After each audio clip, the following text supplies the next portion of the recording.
올해 하반기 빠르면 늦으면 내년에는 금리 인하를 할 것이다. 그렇기 때문에 금리 때문에 집값이 떨어졌다. 그러니까 금리 인하를 하면 집값이 오르지 않을까. 이런 이야기들이 많습니다. 그래서 과연 그 말이 맞는지 한번 봅시다. 일단은 작년에는 실거래가가 엄청나게 떨어졌어요. 작년 기준 지금 12월달 거는 아직 집계가 안 됐고요. 11월까지 18.86%, 전국은 14.34% 떨어졌다. 그러니까 많이 떨어진 거죠. 지수가 저 정도 떨어질 정도면 실질적으로 가격은 더 많이 떨어져 있다. 그리고 전세 역시도 무너지고 있죠. 특히 어디? 학군지. 학군지 전세 가격은 빠지지 않는다. 이런 이야기 많이 했죠. 문재인 정부에서 자사고 폐지 이런 이야기들이 있었죠. 요게 강남, 목동, 분당 이런 학군지 가격을 올린다. 학군지 전세가가 올린다. 수요가 몰릴 수밖에 없게 만들어진다. 이런 식으로 이야기하면서 학군지는 절대 안 떨어질 것처럼 이야기했어요. 여기에 플러스 임대차 3법으로 학군지 가격은 여기 이제 사는 사람들이 갱신하니까 물량이 더욱 줄어서 학군지 전세 가격은 폭등을 할 것이다 라고 이야기를 했는데 보면 어때요? 매매 가격과 달리 전세 가격 하락폭은 더 커지고 있고, 그 다음에 양천구는 목동, 신정동 주요 단지. 자, 목동, 신정동 주요 단지면 당연히 신시가지 아파트. 그 다음에 강남구는 압구정 재건축 단지와 대치, 역삼동. 자, 대치동 유명한 학군이죠. 강남 자체가 전반적으로 학군이 좋다만 특히 그 중에서 대치동이 그 학원가가 있어서 학군지 중에 중심으로 불리고 있는데, 이런 데 위주가 빠지고 있다는 소리는 학군지가 전세가가 더 많이 빠진다. 그 이유는 학군지가 전세 거품이 더 많이 꼈기 때문에. 이런저런 이유 붙여가면서. 그런데 모 경제지에서 연속으로 기사를 올리기 시작합니다. 금리 인상 사실상 멈췄다. 집값 반등이 일어날까. 금리 인하 신호. 하반기 기대감 높아진다. 지난 1년간 급격한 금리 인상으로 인해 국내 집값은 1998년 이후 최대폭으로 하락한 만큼 일부 전문가들은 금리 인상 행진이 멈추고 하락 반전이 예상될 경우 집값은 선행적으로 안정화되고 오히려 상승할 가능성. 또 서 교수, 요분 그거죠. 대한 부땡산 협회장.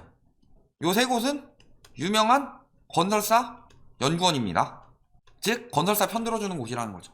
여기서 장까지 맡을 정도면은 엄청난 분이죠. 이 전임자가 권땡땡 교수님이죠. 뭐라 그래요? 집값이 고점 대비 30% 이상 하락한 만큼 하반기에는 부동산 시장이 반전한다. 왜? 금리 인하 기대감이 높다. 이런 식으로 이야기를 하면서 하반기에는 집값이 오를 것이다. 금리만 낮춰지면은 금리가 문제야. 금리만 낮춰지면 오를까? 요것에 대해서 우리가 이제 판단을 해볼 시간이 됐어요. 그냥 저희가 경제 안 좋아지면은 금리가 내리더라도 집값이 오르지 않을 것이다. 이런 식으로 이야기하고 오히려 하락세는 이어질 것이다. 이런 이야기를 했는데 여기에 대해서 조금 더 자세히 볼 필요가 있겠죠. 그래서 일단은 미국부터 볼게요. 자, 미국 생산자 물가가 많이 떨어졌어요. 소비자 물가도 많이 떨어졌죠. 근데 이 물가 하락의 영향이 소매 매출 감소에 영향이 있다는 거죠. 소매 매출이 감소했다는 거. 즉 수요가 감소했다는 소리죠. 수요가 감소했다는 소리는 가격이 올라갈 요소냐 떨어질 요소냐 했을 때 떨어질 요소죠. 그러니까 매출이 감소한다는 것 자체가 앞으로 물가는 빨리 잡힐 테지만 경기는 침체된다. 이런 뜻이죠. 그러면은 매출이 감소해서 물가가 더 빨리 잡힌다. 그러면은 이제 금리 때문에 떨어졌던 자산들, 부동산은 그나마 덜한 거고 부동산은 금리 영향을 아직 덜 받은 거예요. 금리 영향 많이 받은 게 주식하고 코인이죠. 그런데 어때요? 증시, 털썩, 코인, 하락.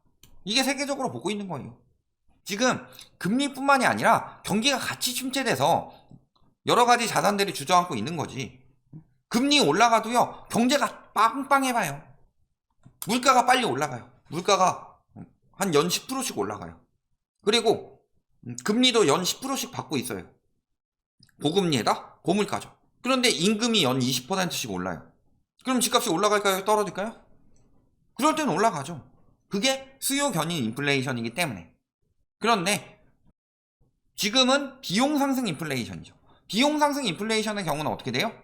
금리가 올라가면 당연히 무너질 수밖에 없는 거고, 비용 상승 인플레이션 자체가 일어났다는 게 경기가 침체되고 있다는 소리이기 때문에 금리 인상 때 물가 상승이랑 더불어 일어나면서 스태그플레이션이 나타나는 현상이 보인다. 지금이 딱 그런 상황이니까 지금 물가가 좀 잡혔다고 하더라도 특히 이제 연준 매파 발언도 아직 이야기하고 있고 상황이 좋지 않다는 게 외국에서 보고 있는 거죠.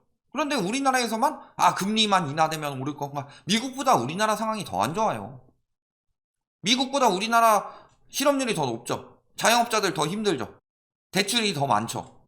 부동산 거품 훨씬 더 심하죠. 금리는 아직 낮은데도 정부에서 막 억지로 누르고 있죠. 그래서 금리 효과도 안 나타나고 있죠. 확실히 나타나고 있진 않다. 거기다 내년 경제성장률, 작년에 이야기했던 걸 보면 내년 경제성장률이 1.6%, 물가 상승률이 3.5%가 전망이 된다.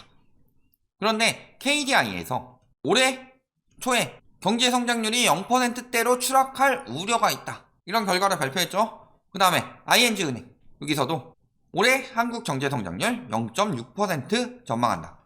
이게 최근 기사죠. 그 다음에 노무라증권, 이런 전망까지 나왔다. 마이너스 1.3%의 역성장이 전망된다. 그래서 5월쯤에는 빨리 금리 인하해라, 이런 이야기 하고 있는데 여기는 사실 더럽게 못 맞추는 데예요. 이런 식으로 경제 성장률이 안 좋다. 경제 성장률이 뭐예요? GDP 상승률이죠. 그러면 GDP 상승률, GDP가 뭐예요? 국내 총생산. 그러니까 이게 늘어나는 만큼 사람들이 돈을 더 버는 거죠. 이게 역성장 또는 거의 저성장밖에 안 나온다.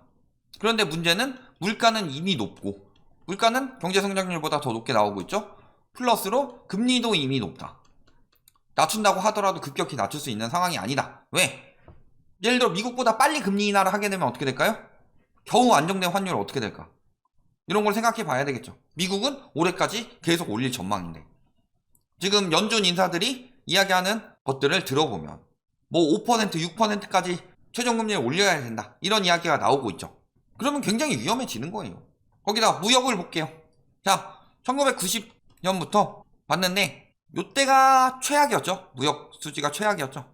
결국에는 90년, 91년, 92년, 93년, 94년, 95년, 96년, 97년까지 적자 내고서 IMF 터진 거죠. 이때 무역 수지가 최악일 때가 200억 적자. 그 다음에 요때 2008년이 글로벌 금융위기 때였죠. 이때가 130, 거의 3억 정도죠. 적자. 이때 한 206억 정도. 지금이요? 475억 가량이 적자죠. 이게 우리나라 돈이 아니에요. 달러예요, 달러. 글로벌 금융위기 때 규모에 비하면은 거의 4배 수준이다. 그래서 이만큼의 자금이 외국으로 빠져나가고 있어요.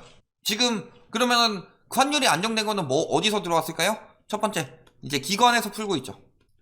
그래서 보면은 작년보다 국가 외환 보유액이 많이 줄었고, 그 다음에 국민연금이랑 달러 스와핑 했죠. 그래서 국민연금이 가지고 있는 달러도 풀어서, 그 다음에 두 번째로 환율이 떨어지면서 외국인 투자 자본이 들어왔죠. 이런 영향들이 있는데 여기서 풀 수 있는 건 한계가 있고요. 그 다음에 여기가 문제죠. 자, 수입은 빠지는데 외국에서 내가 너한테 투자할게 하고 들어온 돈은 언제든 빠질 수 있다. 환율 영향 받기 시작하면. 그러니까 우리나라는 금리를 미국보다 쉽게 낮출 수가 없는 상황이에요. 금리 인상 초창기에 터키 금리 낮췄다가 아주 개박살 났죠. 이런 것만 생각해봐도 답 나오는데. 기업 경기 어때요? 지금 대출금리가 2배 뛰면서 이자 부담이 32조가 급증했다. 특단 대책 필요. 아니, 가계대출부터 특단 대책을 하든가. 뭘 특단 대책이에요. 본인들이 저금리 때 많이 빌려가지고 무리하게 뻘린 거지. 그 다음에 수출 여건 악화까지 겹치면서 대기업의 43%는 투자를 축소할 것이다. 그러면서 하는 얘기가 뭐예요? 원달러 환율이 떨어져서 수익성 하락이 커지니까 기업이 안 좋다. 옛날에 원달러 환율이 오르면은 저기 우리나라 게 비싸게 팔리니까 안 팔려서 손해본다 이러더니 이제는 원달러 환율이 떨어져서 힘들다고 기업 좀 도와주세요. 계속 이런 기사들 연속으로 내고 있어요. 광고비 받아 처먹으니까 언론들이. 그런데 투자 계획 보면 어때요? 증가 감소가 있는데, 자, 중견기업이나 중소기업에 비해서 대기업이 감소폭이 훨씬 크죠. 근데 대기업이 괜히 대기업이 됐겠어요? 지금은 투자할 때가 아니라 지금은 현금을 보유하고 버틸 때라는 걸 대기업이 잘 알고 있는 거다. 그래서 국내든 해외든 중견기업이나 중소기업보다 더 보수적으로 생각하고 있는 거죠. 여기에 건설사는 더 심각하죠. 지금 채무보증 250조예요. 지금 요거 막으려고 13대책 나온 거죠. 그래서 둔촌주공 완판 나라. 근데 둔촌주공 70%대라는 썰만 돌고 있죠. 정확한 거는 이제 뭐 설 이후에나 발표한다는데, 높게 발표하면 높게 발표하지 낮게 발표하진 않아요. 높게 발표해야 사람들 심리가 몰리기 때문에. 근데 너무 비정상적으로 높게 발표할 수는 없죠. 그러니까 70%대 정도로 이야기를 했지만 사실은 거의 진짜 풀로 맞춰야 70% 될까 말까다, 이런 느낌으로 보는 게 맞겠죠. 그래서 대기업 집단 건설 계열사 112곳을 조사한 결과 9월 말 기준으로 채무 보증은 250조 371억 원. 요게 터지기 일보 직전이다. 그러니까 급하게 부어가지고 둔촌주공 우리가 PF 받게 7,500원 빌려줄게요 하는 게 왜 그러겠냐. 이거 터져가지고 잘못하면 250조 터지니까. 거기다가 공사비 갈등 이야기 심하죠. 건설 현장 멈추고 유찰이 계속 진행되고 있다. 그러면서 원자재 값과 인건비가 급격하게 올라 개소리 집어치우고요. 공사비를 높여야 할 형편이지만 조합은 요즘 같은 분위기에 미분양이 발생하면 분담금이 늘어난다. 하청 빼고 니들이 해. 하청 빼고 원가 까고 그 다음에 해라. 그래서 진짜 부담된다면 건설사가 부담되는 게 맞다. 여기에다가 분양가가 올라가는 이유가 또 한 가지 있죠. 3년간 1686억 뜯겼다. 그 중에서 원래비가 가장 많다. 원래비 뭐예요? 일 안 해도 돈 달라고 하는 거예요. 노조에서 협박해가지고 공사 현장 안 하게 하고. 타워 크레인 같은 경우 요즘에 핵심 장비죠. 원래비 안 주면 나 거기 현장 안 가. 그래서 600만원에서 최대 50억 원까지. 이거 다 누구 돈으로 들어가요? 건설사들이 지들이 손해봐요? 아니죠. 다 수분양자 돈으로 들어가죠. 그러니까 노조 기생충들은 여기서 수백씩 막 부당 이렇게 받아 처먹고 있고, 여기에 플러스 건설사는 요거를 자기들이 내겠느냐. 왜 이렇게 뜯겼는데도 말도 안 하고 있는지 알아요? 지들 돈을 안 하지. 왜? 분양가 올려버리지. 거기다 건설사 하이에나들도 얘네가 더 크게 처먹으니까. 요게 1686억인데 그때 위례 단지 하나에서만 이게 로또 단지였는데도 2천억이 가산비가 붙었으니까. 이거 다 누구한테 가요? 수분양자들한테. 근데 수분양자들 좋다고 몰려들죠. 왜? 집값 계속 올라간다고 하고, 분양은 로또라고 하고, 이거 받으면 대박 친다고 하고. 그러니까 집이 개판이든 말든 바꿔보는 거예요. 핵심은요, 결국에는 미래의 매수 수요들이 있어야 돼요. 결혼 10년 차, 초등학생이 된 자녀 때문에 좀 더 넓은 집으로 이사하거나 전월세 집에서 벗어나 본격 내 집 마련에 나서는 시기이기 때문에 결혼 10년 차 가구가 집값을 좌우한다. 이게 노무라 금융투자 보고서에 실린 문구다. 그러면서 20년 되면은 결혼 10년 차 비중이 증가를 한다.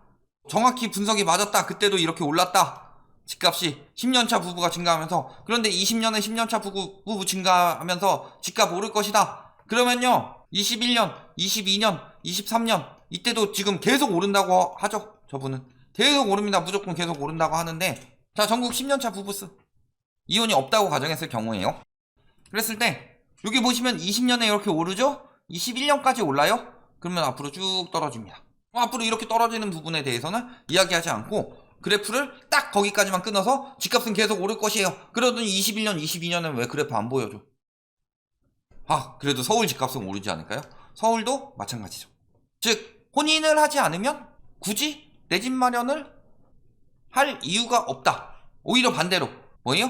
내 집 마련을 못하기 때문에 혼인을 못한다가 맞죠. 반대로. 그럼 혼인을 못하면 자녀도 없는데 큰 집에 대한 수요가 생기겠느냐. 그럼 매매 수요는 줄어드는데 집값이 오를 수가 있겠느냐. 자, 요건 기본적인 거고. 자, 청년층 가봅시다. 자, 최저임금 6.6% 올랐는데 실질소득은 뒷걸음이다. 소득은 6.6% 올랐는데 밖에서 사 먹는 밥값은 20%가 올랐어요. 그러면은 돈 모으긴 더 힘들죠. 서울 청년 10명 중 9명 빈곤. 물론 여기에 말하는 빈곤은 돈만 빈곤한 걸 이야기를 하지 않고 자원뿐만이 아니라 기회가 결핍된 상태까지 이야기를 하지만 기회가 없어요 이제.